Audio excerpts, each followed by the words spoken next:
Hello and welcome to Roseplay Presents episode 69, where we do the Dealing with Anxiety and Negativity or the DWAAN Podcast.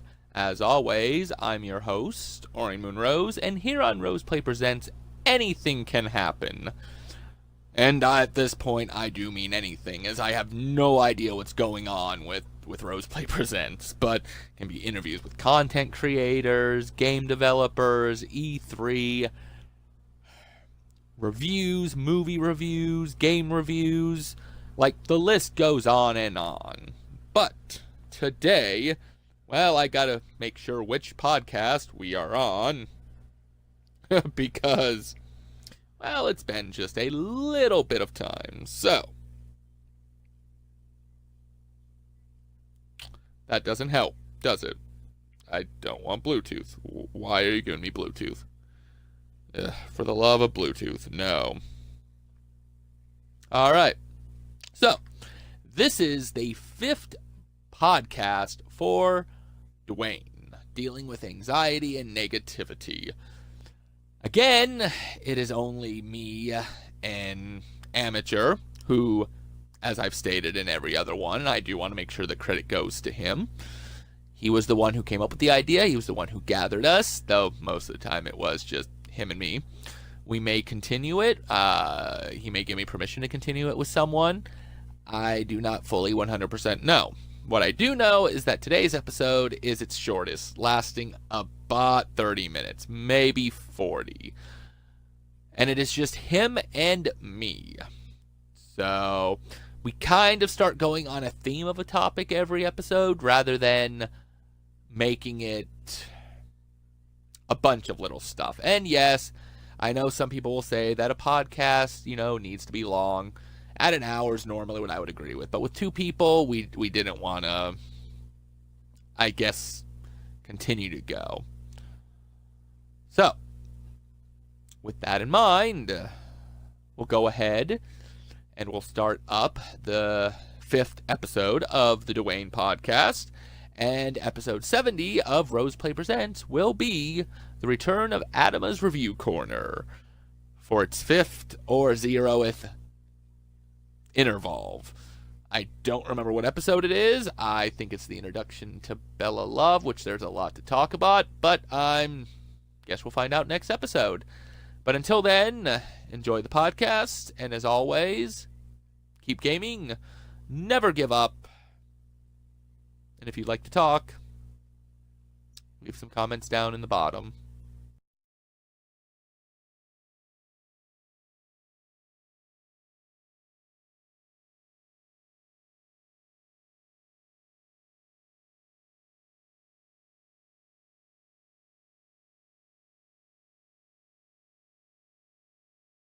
Hi everyone, this is Amateurgamer, and I'll be returning to DWAAN Podcast.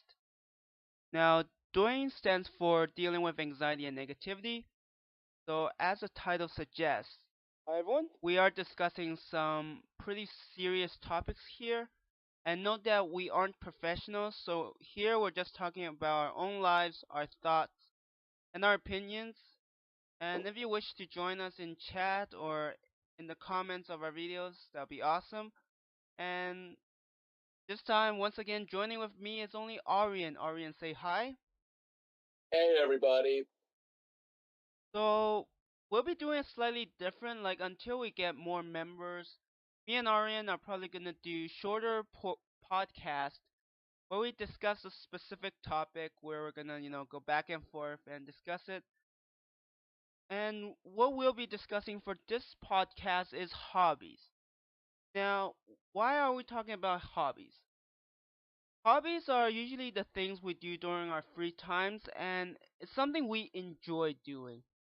And I find that if, we are experiencing stress, we have anxiety, hobbies is a way to kind of keep us a bit more sane and also help us get through the rougher times of our lives.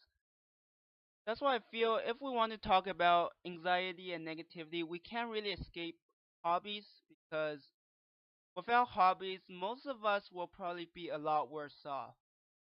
And with me and Aurian both being gamers, it's clear that we both have gaming as hobbies. But there's for different people, there's different things that work for them. And do you have any hobbies outside of gaming, Aurian? Well, yes and no. I mean, granted, I'm really obsessed with gaming, as we've all heard throughout the podcast, and of course, my channel shows my obsession too. But I do also enjoy watching a lot of movies, TV, anime shows. Like, I love watching stuff. Like, I have like at least 3 decades worth of experience with TV, anime, whatnot. So, I mean, I also like watching comics. Preferably, I'd still prefer the TV shows, the movies, whatnot, be video game related. But as we all know, a lot of times, unfortunately, video game related stuff going into the other genre tends not to work too well, except with a few exceptions. Um, I mean, I do have a few other hobbies. Unfortunately, they're escaping me at this said moment. Of course they are, because they're not TV and gaming. But yeah, I do have a few other hobbies, but the massive major one outside of that is usually TV, movies, whatnot. I mean, I do go out every now and then and enjoy some things. Like, I guess you could technically call it a hobby. I enjoy going out to Chinese restaurants. That's always fun to do. So, I mean, I guess that, if you can count that as a hobby, but that's roughly all I can remember at this particular moment. So yeah, like I said, hobbies are pretty important to people, and one of the ways that you don't get a chance at your hobbies is if you're busy. I mean, like I know in one of our past podcasts we did talk about working. I mean, just imagine if you work ridiculous hours, come back home exhausted, can't do any hobbies, and then you have to go back to work again. That's just not healthy for you at all. And and for me, I mean, I went through a couple of hobbies. I guess in a way I was trying to find out which one is better for me. I wasn't always a gamer, surprise surprise. I mean, yeah, I did get into like Pokemon Gold and Silver in the past before, but then there were periods where I did a lot of other stuff, probably because of what my parents want me to do. So do like instruments, do swimming, and then somewhere along the road, I also enjoyed writing stories and singing. Just, just trying to diversify things. And while these have helped, I find that hobbies alone weren't enough to help me deal with some of the anxieties and depressions I experienced. Partly because they're a temporary escape, and like most things, you can't always running. You have to you have to eventually solve the issue, and you have to find the root of the issue. Like for example, when I game, when I write, when I sing, I just forget about my problems for the time being, and I feel hobbies are basically just that. They're kind of a delaying tactic, giving you more time to better prepare on taking on the demon inside you, because it's never easy fighting that demon that always wishes the worst for you, and oftentimes that demon looks so horrifying that you wish you can run.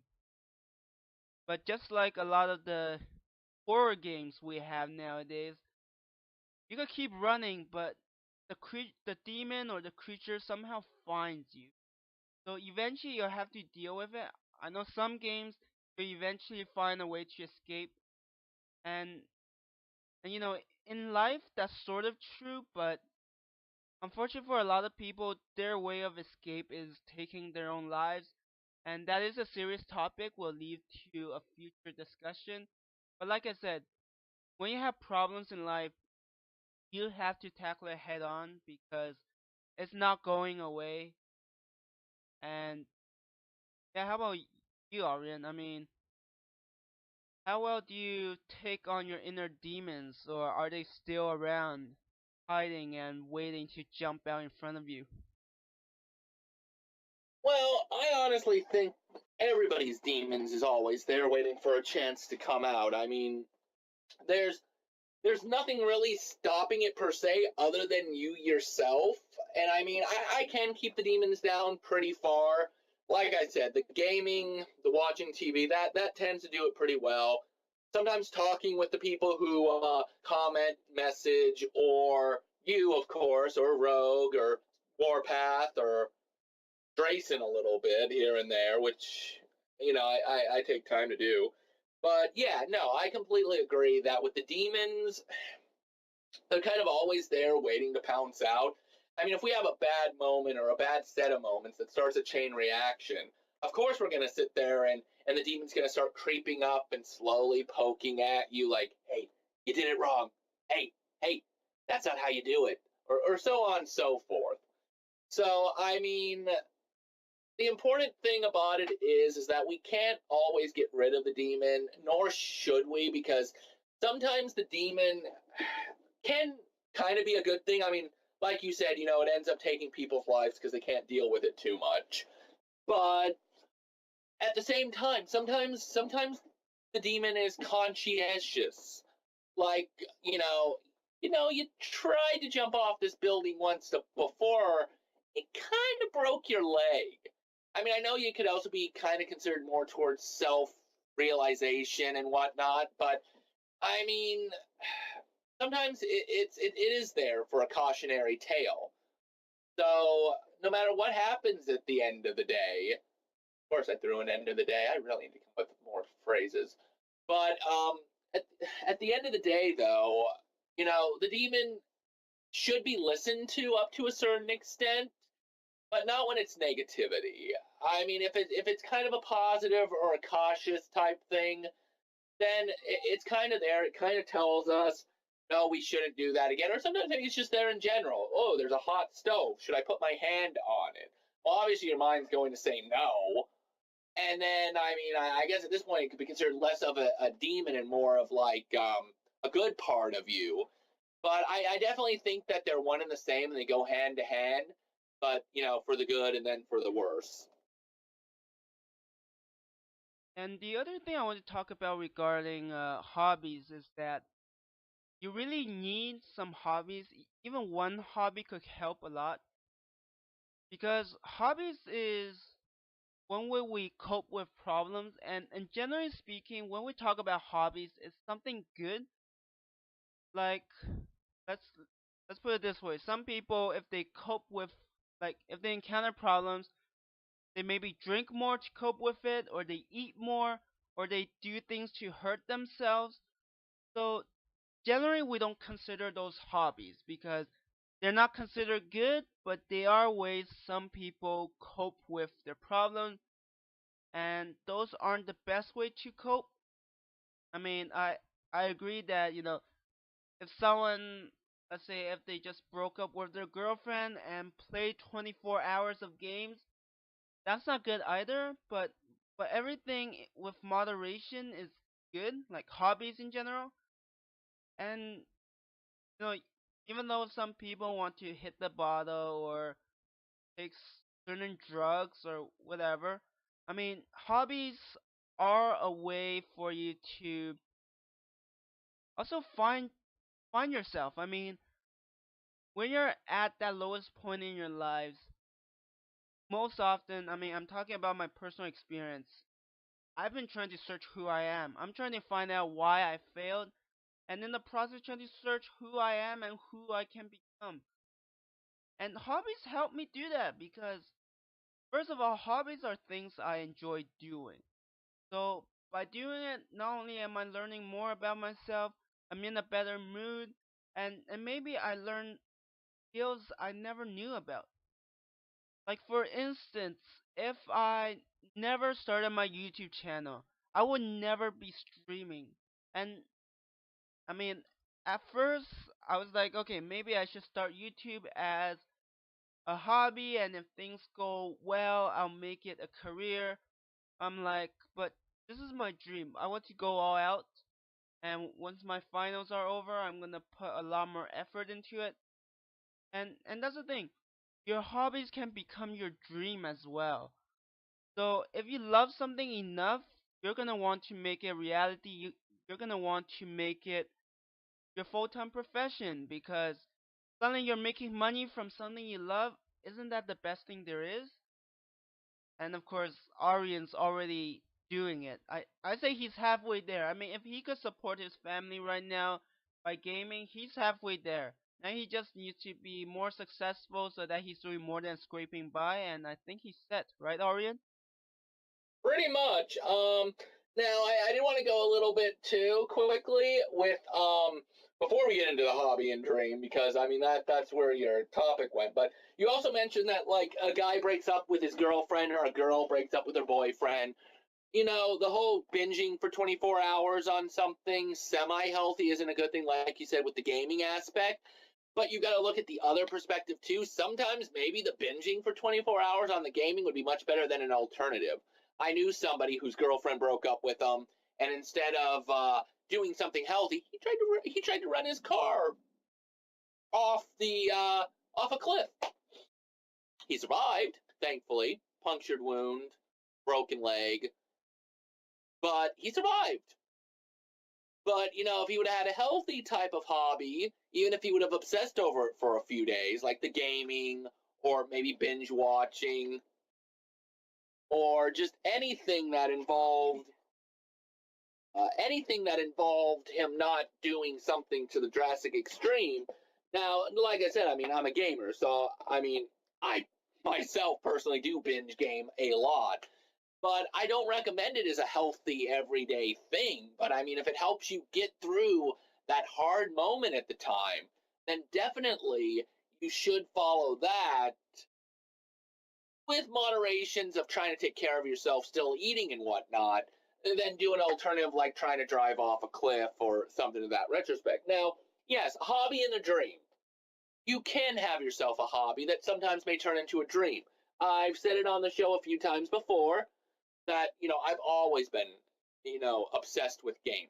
From the time, I don't know if I said this part, this one might have been just the amateur, but I have no problem telling this one. So, at the age of 3, I was given a NES original. And at the time, or Famicom, or whatever you want to call it, the original Nintendo system.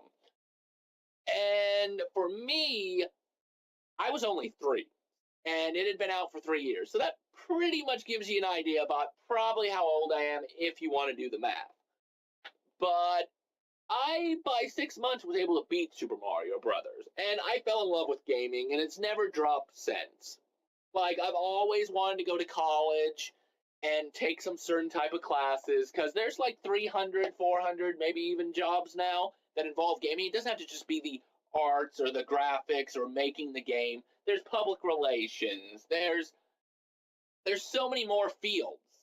So, I mean, you should really check to see what is all involved in gaming, especially if you do think about going into gaming. For me, though, my hobby was I wasn't getting into that anytime fast. So, the YouTube thing seemed like the best goal, and that's what I ended up doing.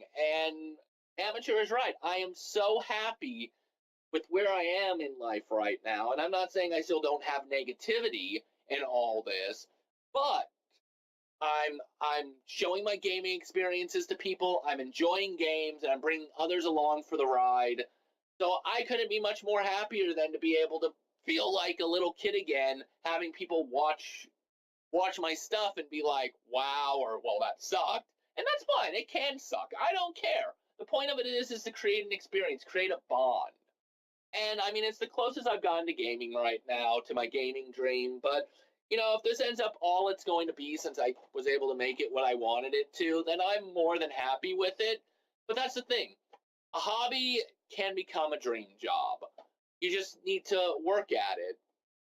If you want to do it, I mean, even if you can't do it right away, maybe you should, you know, take small baby steps. Maybe work at your current retail store or gas station, but slowly take steps to try to get your dream going. I mean, you don't have to do it all at once. All at once can be too stressful sometimes, and it might take years. It might even take a decade to get what you want done.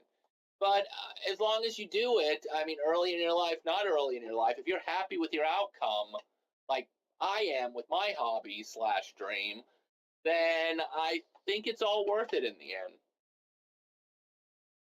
Yeah, and I want to add on to this, hobby become a dream.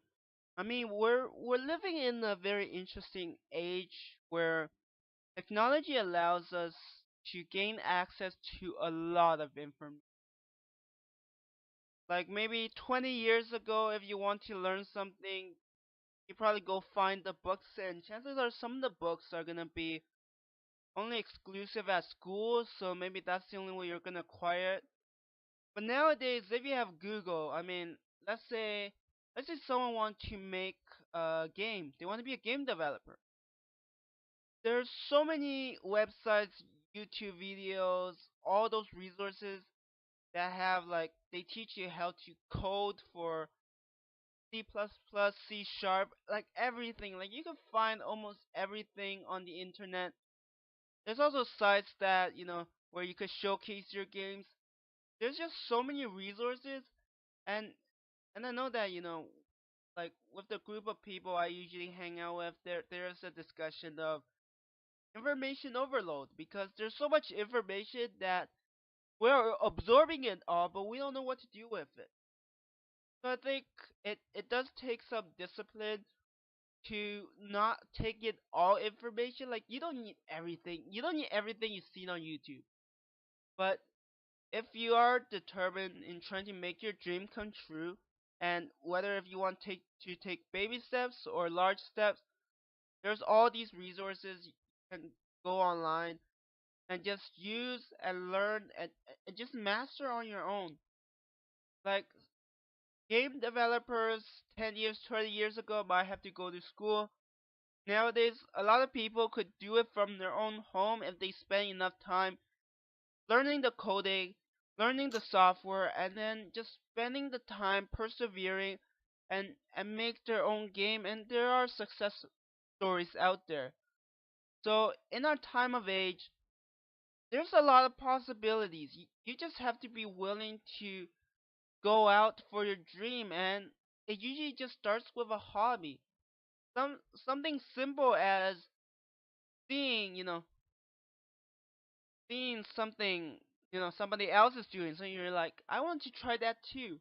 And then you never know, maybe somewhere down the road that became, your dream, your job, and maybe you'll be well known because of that very same hobby. Now I'm curious, Aurian, like before you started this make your living off gaming, like did you do a lot of research or did you just sort of went head in and learn as you went? All right. Well, I'll go ahead and answer that as usual, but a little thing with what you were talking about too. Uh, Amateur is very right. The age we live in, the technological age, as I want to call it, or the information technological age, it really brings a lot more to the table. I mean, if you do have a dream, but you don't know where to start, Google, YouTube, Blip, everything. There's so much that you can do on it, and I mean, you can do showcasing. If you're a game developer, I mean, one that's living out of your basement, and you really don't have. I mean, you're great at creating a game. You're good at creating a game. You're good at creating a game and story and whatnot, but you just don't have any backers. You could post it on YouTube and be like, "Hey, this is my new game." Show parts and bits of it. Who knows? Not only may people start liking it, it might start getting around, and next thing you know, a game company's trying to pick you up. When you're trying to learn something, back in the day, there was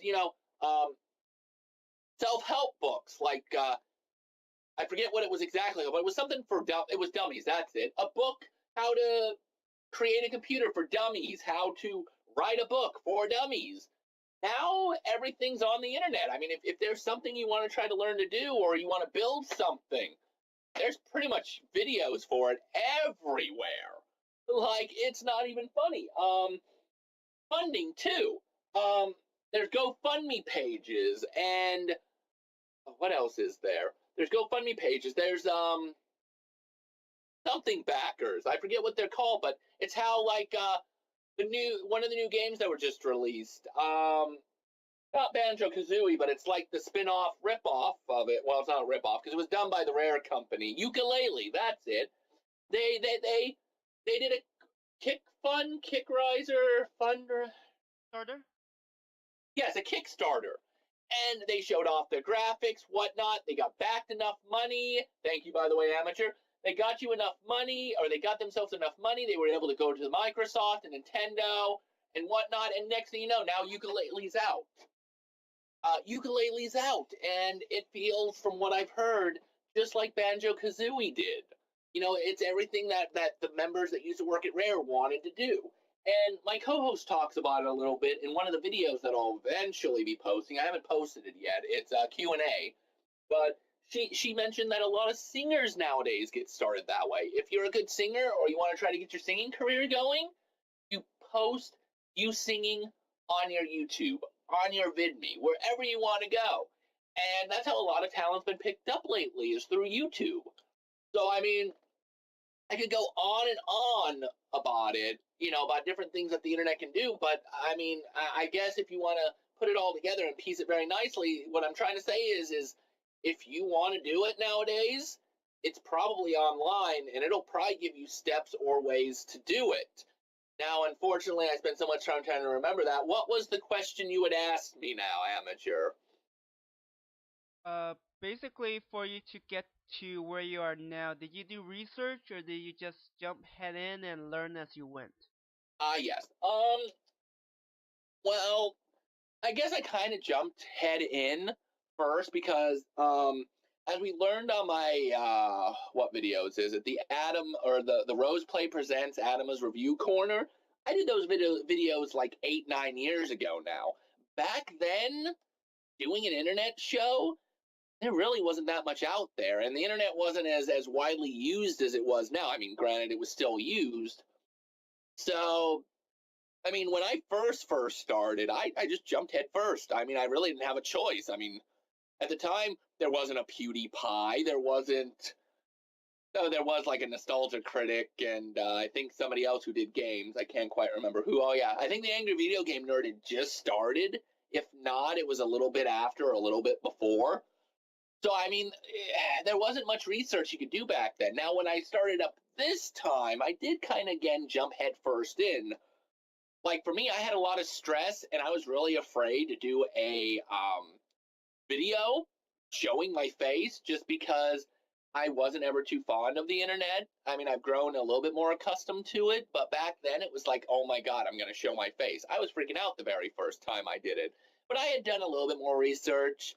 I mean, not too much. I mean, I watched a few people, whatnot, and it's like, you know what?